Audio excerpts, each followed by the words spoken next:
Assalamualaikum warahmatullahi taala wabarakatuh.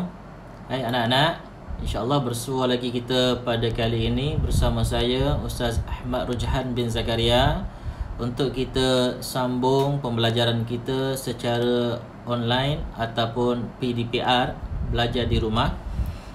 Jadi hari ini kita akan bincangkan subjek pendidikan Islam, bidang adab dan tajuk adab berjiran untuk tahun 4. Okey, sama-sama kita menonton video ini. InsyaAllah sama-sama dapat manfaat.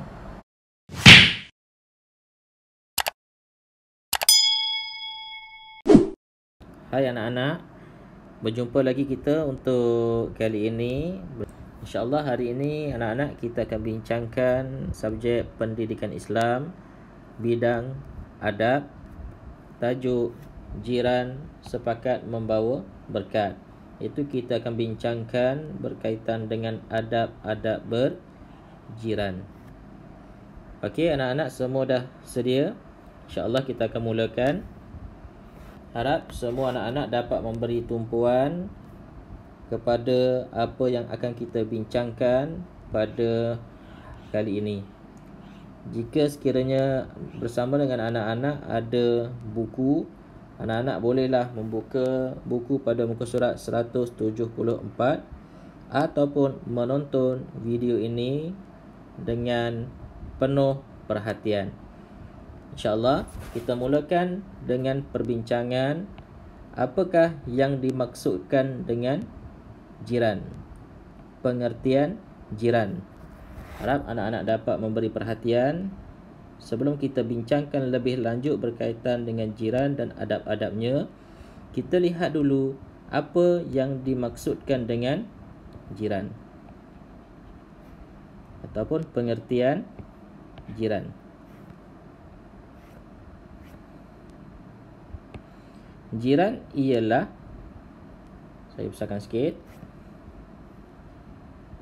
Jiran ialah orang yang tinggal berhampiran dengan rumah seseorang dan disebut juga tetangga.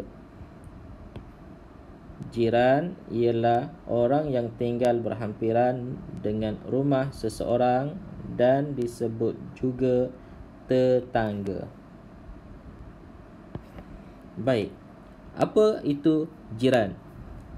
Jika kita lihat pada pengertian jiran yang telah dinyatakan di sini, jiran boleh kita fahami jiran itu adalah orang yang berada di sekeliling kita yang disebut sebagai tetangga ataupun yang berhampiran dengan rumah.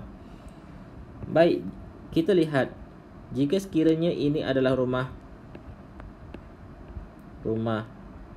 anak-anak, dapat kita faham jiran itu ialah orang yang tinggal berhampiran. Bermaksud yang tinggal berhampiran sama ada di sebelah kanan ataupun di sebelah kiri, di sebelah belakang ataupun di sebelah depan.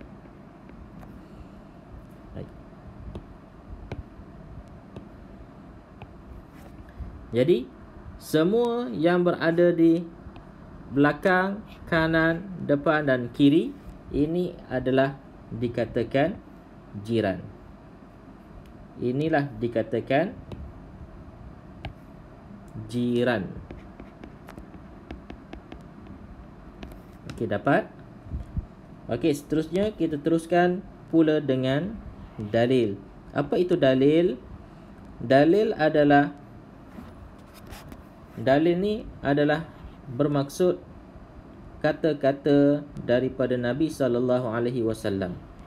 Dalil maksudnya kata-kata Nabi daripada Nabi SAW berkaitan dengan jiran.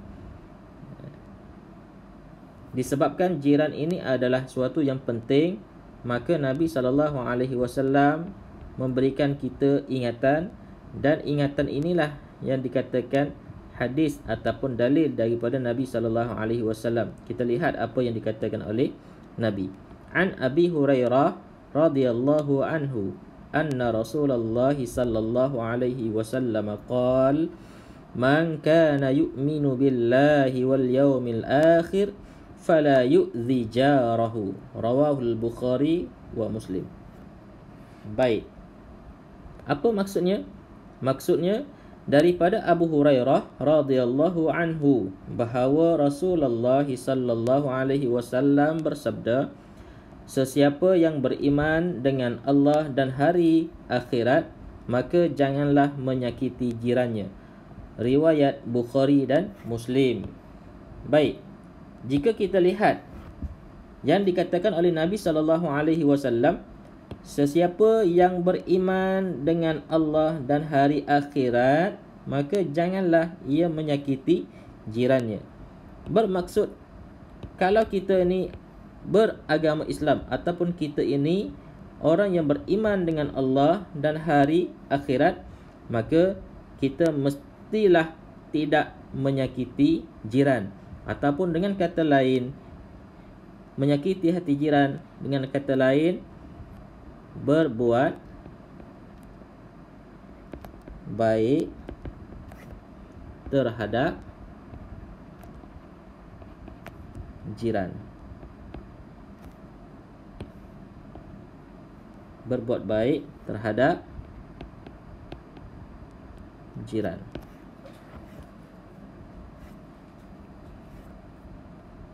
Itu yang dikatakan oleh Nabi sallallahu alaihi wasallam.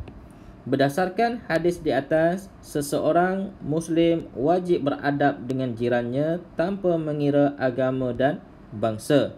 Bahkan menyakiti mereka hukumnya haram dan berdosa. Baik, jika kita lihat, kita sebagai seorang Islam, apa yang dikatakan Nabi? Wajib beradab dengan jiran tanpa mengira agama dan bangsa. Bahkan menyakiti mereka hukumnya haram dan berdosa. Baik. Hukum beradab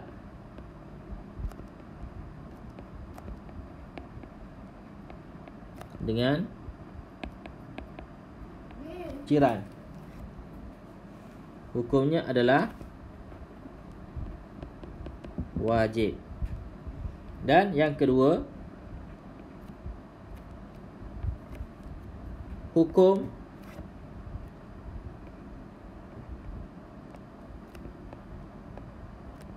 menyakiti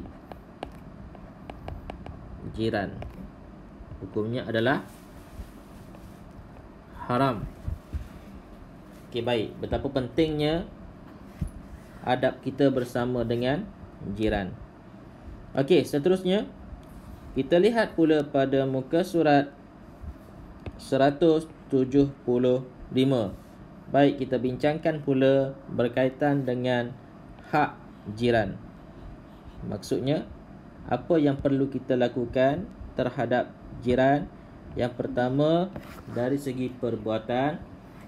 Yang kedua, dari segi percakapan. Dan yang ketiga, dari segi emosi. Baik, kita lihat yang pertama. Yang pertama, kita lihat hak jiran dari sudut perbuatan. Yang pertama,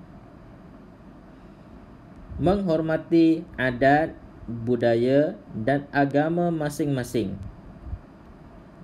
Baik, iaitu kita mestilah menghormati adat, budaya dan agama. Sekiranya mereka itu berlainan agama daripada kita, contoh mereka itu mungkin beragama Hindu ataupun mungkin beragama Buddha, atau mungkin beragama Kristian, atau mungkin budaya-budaya yang lain. Mungkin budaya-budaya yang lain. Maka kita mesti menghormati kepercayaan dan adat mereka. Yang kedua, tidak menyakiti jiran. Tidak menyakiti jiran. Maksudnya, kita tidak boleh menyakiti hati jiran ataupun kita tidak boleh menyakiti apa-apa tubuh badan mereka. Contoh, kita membuang sampah, itu menyakiti hati mereka. Ataupun kita membuang duri ataupun kayu yang boleh menyebabkan mereka tersepak ataupun jatuh, itu juga menyakitkan mereka. Jadi benda-benda yang berkaitan ataupun benda-benda yang boleh menyakiti jiran, sama ada dari segi perasaan dan juga anggota badannya, maka hukumnya adalah haram. Okey, baik, yang ketiga. Yang ketiga, menziarahi jiran ketika sakit. Sekiranya mereka sakit, maka kita perlu berziarah ataupun kita perlu menziarahi mereka dan kita bertanya khabar, bertanya bagaimana keadaan mereka, sama ada mereka perlukan pertolongan ataupun tidak. Sekiranya mereka sakit dan mereka tidak mempunyai kenderaan ataupun mereka tidak ada kemudahan-kemudahan, maka sekiranya kita ada kemudahan, maka mungkin kita boleh menghantar mereka ke hospital ataupun mungkin kita boleh berikan pertolongan yang sewajarnya. Yang seterusnya, memberikan pertolongan jika diperlukan. Jika jiran kita itu berada dalam keadaan kesusahan, maka wajib kita berikan pertolongan. Yang seterusnya, melebihkan sedikit masakan dan memberikannya kepada jiran. Jika sekiranya jiran kita itu terdiri daripada orang yang miskin ataupun fakir dan kita pula dikategorikan sebagai orang yang berada ataupun orang kaya ataupun orang yang lebih daripada miskin, lebih sedikit daripada miskin, dan kita mempunyai lebihan makanan ataupun kita mungkin masaknya lebih, dan sekiranya ada lebihan-lebihan ataupun kita masak lebih masakan, maka apalah salahnya untuk kita berikannya kepada jiran. Supaya apa? Supaya dengan pemberian masakan ataupun makanan kita itu tadi boleh menyebabkan jiran kita berbuat baik kepada kita, mengeratkan silaturrahim. Yang seterusnya, tidak mengganggu ketenteraman jiran. Tidak mengganggu ketenteraman jiran. Maksudnya kita mestilah menjaga adab. Sekiranya kita berhadapan ataupun kita bersebelahan dengan jiran, kita jaga ketenteraman. Kalau kita buka TV, tak boleh buka kuat-kuat. Kalau kita dengar radio, kita kena perlahankan. Kita tak boleh bising dengan muzik-muzik. Kita tidak boleh bising dengan kenderaan. Kita ada motor, kita vroom-vroom motor sehingga dapat mengganggu ketenteraman jiran. Mana mungkin kita tak tahu jiran kita mempunyai anak yang kecil, anaknya masih tidur, dan benda itu dapat mengganggu ketenteramannya, maka itu perlu dielakkan. Seterusnya, saling memaafkan kesalahan dan bertolak ansur. Sekiranya ada kesalahan-kesalahan yang kecil ataupun kesalahan-kesalahan yang besar sekalipun, kita mestilah bertolak ansur dengan mereka, dan jika perlu kita berbincang dengan baik dan mencari kemaafan. Dan memberikan kemaafan kepada jiran itu adalah sebaik-baik jalan daripada mencari masalah dengan pergaduhan dan sebagainya. Yang seterusnya, percakapan. Memberikan nasihat sekiranya perlu. Jika jiran kita perlukan nasihat, maka kita perlu memberikan nasihat. Yang kedua, mengucapkan tahniah atas kejayaan jiran. Sekiranya mereka perolehi sesuatu yang membanggakan, maka kita sebagai jiran yang baik, kita perlu mengucapkan tahniah kepadanya, bukan dengki dengan kejayaan yang dimiliki oleh jiran. Perkara yang buruk yang perlu dielakkan adalah dengki, sifat dengki. Perkara yang perlu kita elakkan adalah sifat perlu dielakkan adalah sifat dengki. Okey. Jadi kita mestilah mengucapkan tahniah atas kejayaan jiran kita. Yang seterusnya, menjaga pertuturan. Menjaga pertuturan supaya percakapan kita tidak menggoris perasaan dan hati jiran. Dengan percakapan kita dapat mengeratkan lebih silaturahim dengan jiran kita. Seterusnya, berkaitan dengan emosi. Apa itu emosi? Emosi itu adalah perasaan. Bermaksud kita mestilah menjaga perasaan jiran kita. Baik, yang pertama, berprasangka baik dengan jiran. Berprasangka baik dengan jiran bermaksud kita mestilah sentiasa husnuzon, bersangka baik. Bersangka baik bermakna kita mestilah positif terhadap jiran kita.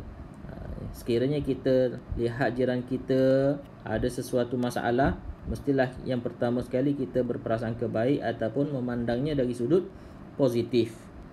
Kita jaga perasaan perasaan jiran kita. Yang kedua, bersimpati apabila jiran ditimpa kemalangan. Sekiranya jiran kita ditimpa kemalangan, maka kita bersimpati dengannya dengan mengucapkan takziah, ataupun jika perlu kita hulurkan bantuan, maka kita hulurkan bantuan semampu yang kita dapat. Jadi, anak-anak yang dirahmati oleh Allah Subhanahu Wa Taala, jadi itulah sedikit sebanyak perbincangan ataupun perkongsian pada hari ini berkaitan dengan adab jiran, dan telah pun kita bincangkan ataupun kita baca. Yang pertama tadi berkaitan dengan pengertian jiran, dan saya yakin anak-anak telah pun faham apa yang dimaksudkan dengan jiran, iaitu yang tinggal berhampiran dengan rumah atau juga disebut sebagai tetangga. Jadi, mudah-mudahan dengan perkongsian pada kali ini sedikit sebanyak dapat memberi manfaat kepada anak-anak semua untuk lebih memahami ataupun lebih mendalami adab-adab berkaitan dengan jiran. Moga dapat manfaat daripada apa yang kita belajar pada hari ini. Mudah-mudahan Allah tambahkan pemahaman, kefahaman kepada kita semua dalam menuntut ilmu-ilmu agama. Jadi saya sudahi dengan ucapan terima kasih kepada semua, dan insya-Allah kita akan jumpa lagi pada masa dan lain waktu. Insya-Allah. Assalamualaikum warahmatullahi taala wabarakatuh.